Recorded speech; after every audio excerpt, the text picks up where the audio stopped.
নমস্কাৰ সকলোকে আমাৰ অন্য এটা ভিডিঅ'লৈ স্বাগতম জনালোঁ। মই হৈছোঁ পবিত্ৰ বৰা আৰু আপোনালোকে চাই আছে ষ্টাডি উইথ পবিত্ৰ। আজিৰ ভিডিঅ'টোত আমি ইণ্ডিয়ান পলিটিক্সৰ ওপৰত কুৱেশ্যনসমূহ লৈ আহিছোঁ, গতিকে সকলোৱে ভিডিঅ'টো শেষলৈকে চাব বুলি আশা কৰিলোঁ।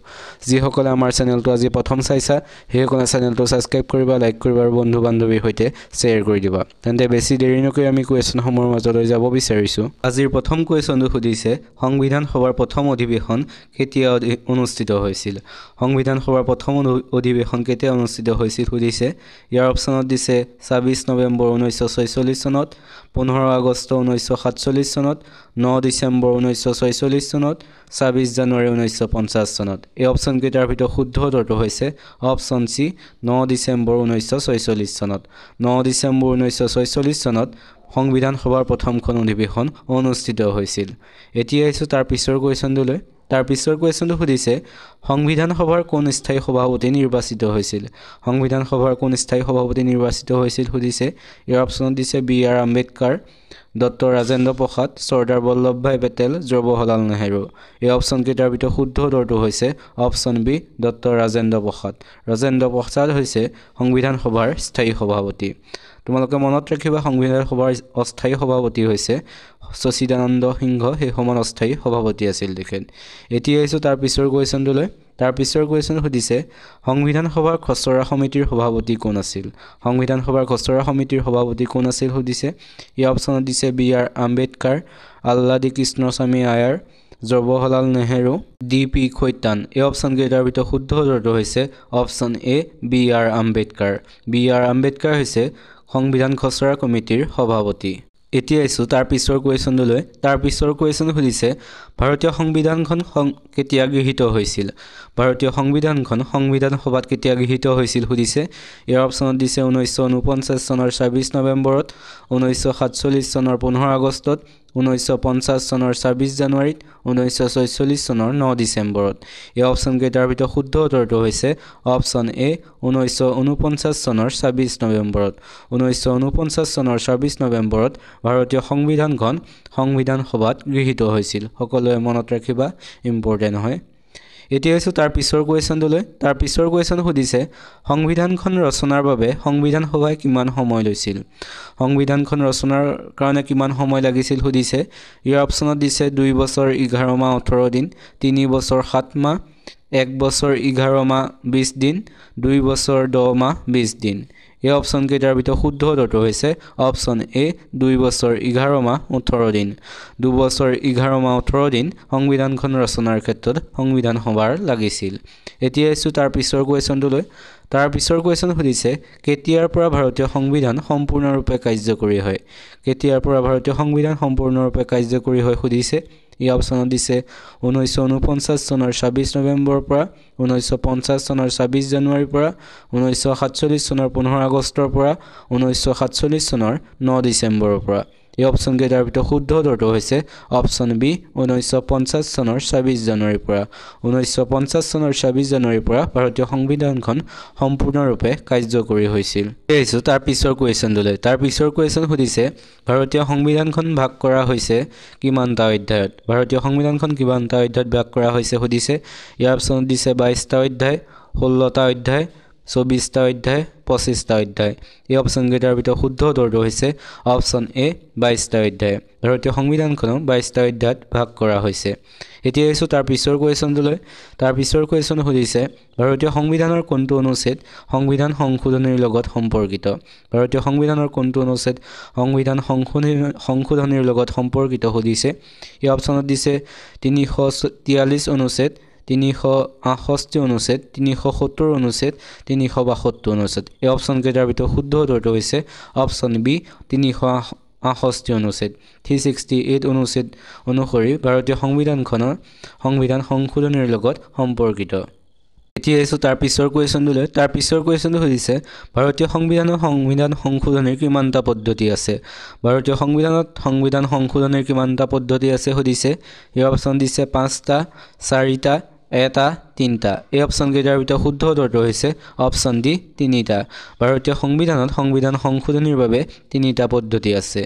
এতিয়া আহিছোঁ তাৰ পিছৰ কুৱেশ্যনটো।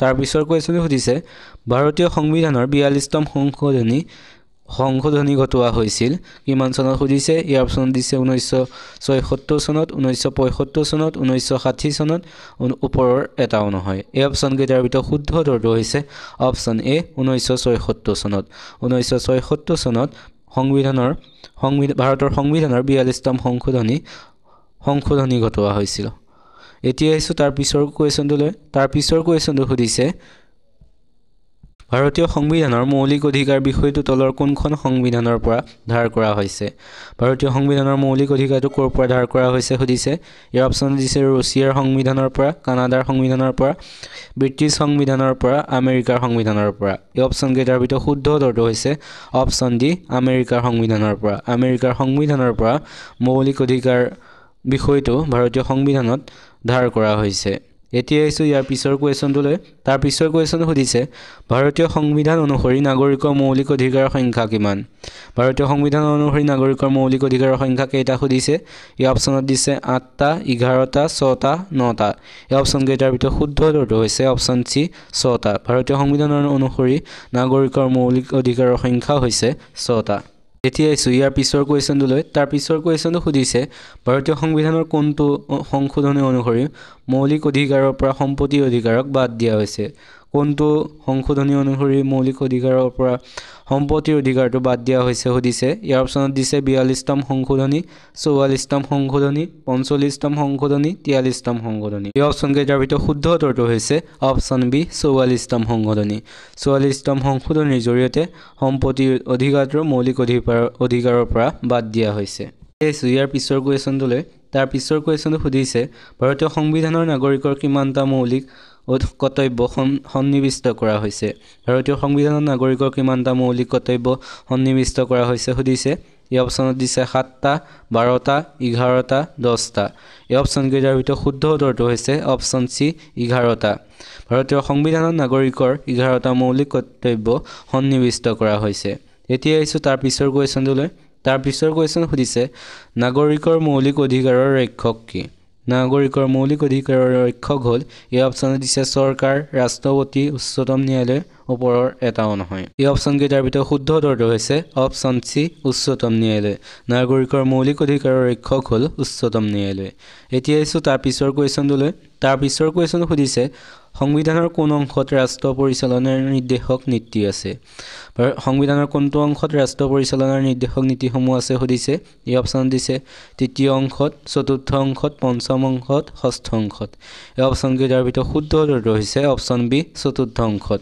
সংবিধানৰ চতুৰ্থ অংশত ৰাষ্ট্ৰ পৰিচালনাৰ নিৰ্দেশক নীতিসমূহ উল্লেখ আছে পিছৰ কুৱেশ্যনটো সুধিছে সংবিধানৰ কোনটো অনুচ্ছেদত নিৰ্দেশক নীতিৰ অন্তৰ্গত আন্তঃৰাষ্ট্ৰীয় নীতিসমূহ আছে এই অপচনত দিছে 50 নং অনুচ্ছেদ 51 নং অনুচ্ছেদ 52 নং অনুচ্ছেদ 53 নং অনুচ্ছেদ এই অপচন কেইটাৰ ভিতৰত শুদ্ধ উত্তৰটো হৈছে অপচন বি 51 নং অনুচ্ছেদ 51 নং অনুচ্ছেদত সংবিধানৰ নিৰ্দেশক নীতিৰ অন্তৰ্গত ৰাষ্ট্ৰীয় নীতিসমূহ উল্লেখ আছে এতিয়া এসো ইয়াৰ পিছৰ কুৱেশ্যনটোলৈ ইয়াৰ পিছৰ কুৱেশ্যনটো সুধিছে ৰাজ্যসভাৰ সদস্যৰ সংখ্যা কিমান ৰাজ্যসভাৰ সদস্যৰ সংখ্যা কিমান সুধিছে এই অপচনত দিছে 300 238 250 325 এই অপচন কেইটাৰ ভিতৰত শুদ্ধ উত্তৰটো হৈছে অপচন সি 250 ৰাজ্যসভাৰ সদস্যৰ সংখ্যা হৈছে 250 জন এতিয়া এসো ইয়াৰ পিছৰ কুৱেশ্যনটোলৈ ইয়াৰ পিছৰ কুৱেশ্যন সুধিছে ৰাজ্যসভালৈ ৰাষ্ট্ৰপতিয়ে সদস্য মনোনীত কৰিব পাৰে ৰাজ্যসভালৈ ৰাষ্ট্ৰপতিয়ে কিমানজন সদস্য মনোনীত কৰিব পাৰে সুধিছে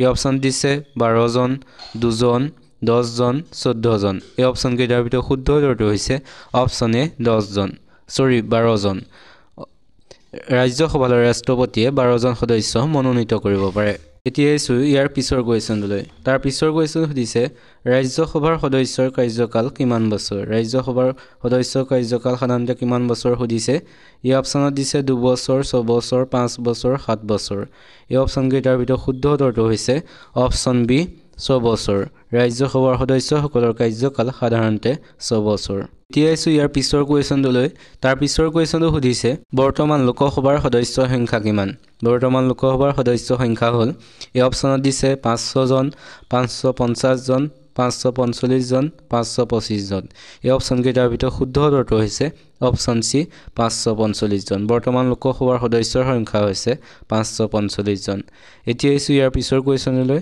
ইয়াৰ পিছৰ কোৱেশ্যন সুধিছে সাধাৰণতে লোকসভাৰ কাৰ্যকাল কিমান সাধাৰণতে লোকসভাৰ কাৰ্যকাল কিমান সুধিছে ইয়াৰ অপচনত দিছে 4 বছৰ 6 বছৰ 5 বছৰ 7 বছৰ এই অপচন কেইটাৰ ভিতৰত শুদ্ধ উত্তৰটো হৈছে অপচন সি 5 বছৰ সাধাৰণতে লোকসভাৰ কাৰ্যকাল হৈছে 5 বছৰ এতিয়া ইছু তাৰ পিছৰ কোৱেশ্যনলৈ তাৰ পিছৰ কোৱেশ্যন সুধিছে লোকসভালৈ ৰাষ্ট্ৰপতিয়ে সৰ্বাধিক কেইজন ভাৰতীয় সম্প্ৰদায়ৰ প্ৰতিনিধি মনোনীত কৰিব পাৰে ইয়াৰ অপচনত দিছে 3 জন 2 জন 4 জন 12 জন এই অপচন কেইটাৰ ভিতৰত শুদ্ধ উত্তৰটো হৈছে অপচন বি 2 জন লোকসভালৈ ৰাষ্ট্ৰপতিয়ে সাধাৰণতে সৰ্বাধিক 2 জন ভাৰতীয় সম্প্ৰদায়ৰ প্ৰতিনিধিক মনোনীত কৰিব পাৰে এতিয়া ইছু আজিৰ শেষৰ কুৱেশ্যনলৈ আজিৰ শেষৰ কুৱেশ্যনটো সুধিছে লোকসভাত তলৰ কোনখন ৰাজ্যৰ অধিক প্ৰতিনিধি আছে লোকসভাত তলৰ কোনখন ৰাজ্যৰ সৰ্বাধিক প্ৰতিনিধি আছে সুধিছে ইয়াৰ অপচনত দিছে বিহাৰ উত্তৰ প্ৰদেশ মহাৰাষ্ট্ৰ মধ্য প্ৰদেশ এই অপচন কেইটাৰ ভিতৰত শুদ্ধ উত্তৰটো হৈছে অপচন বি উত্তৰ প্ৰদেশ লোকসভাত উত্তৰ প্ৰদেশৰ ৰাজ্যৰ অধিক প্ৰতিনিধি আছে আজিৰ ভিডিঅটো চাই কেনেকুৱা পালে সকলোৱে কমেন্ট কৰি জনাব যদি ভাল পালে তেনে চেনেলটো সাবস্ক্ৰাইব কৰিবা লাইক কৰিবা আৰু বন্ধু বান্ধৱীৰ সৈতে শ্বেয়াৰ কৰি দিবা তেন্তে আজিলৈ ভিডিঅটো ইমানেই ধন্যবাদ